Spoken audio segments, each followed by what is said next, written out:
Hello friends, welcome to Tales and Travels. আমি সৌরভ হাজির হয়েছি আরও একটি ওয়ান ডে ট্যুর প্ল্যানের ভিডিও নিয়ে।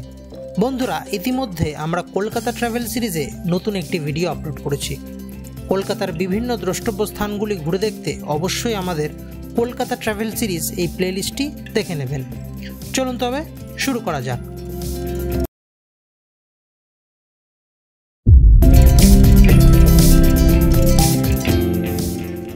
বন্ধুরা, আজ আমরা এসেছি ব্যান্ডেল চার্চ। পশ্চিমবঙ্গের প্রাচীনতম চার্চগুলির মধ্যে এটি একটি। শুরুতেই বলে রাখি, একদিনের সম্পূর্ণ ব্যান্ডেল শহর ভ্রমণ কিভাবে করবেন সেই সংক্রান্ত একটি ভিডিও লিঙ্ক রইল ডেসক্রিপশন বক্সে, দেখে নিতে পারেন। 16 শতকের মাঝামাঝি সময়ে পর্তুগিজরা ব্যান্ডেলকে বন্দর হিসাবে ব্যবহার করতে শুরু করে। 1571 সালের মধ্যে বা তার কাছাকাছি সময় মুঘল সম্রাট আকবর হুগলিতে একটি শহর নির্মাণের অনুমতি দিয়েছিলেন। 1571 সালে পর্তুগিজরা হুগলির তীরে একটি বন্দর তৈরি করে এবং 1599 সালে ব্যান্ডেল চার্চ নির্মিত হয়।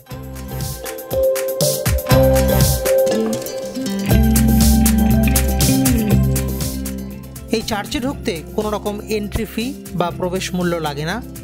সকাল 8টা থেকে বিকেল 4:45 পর্যন্ত চার্চটি খোলা থাকে।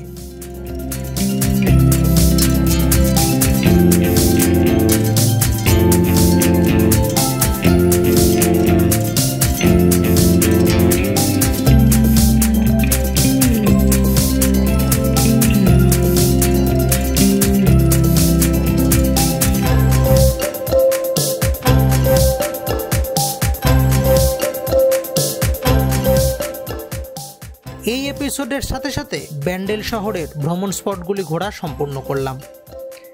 দেখা হচ্ছে আবার একটি নতুন স্পটে, নতুন একটি ভিডিওর মাধ্যমে।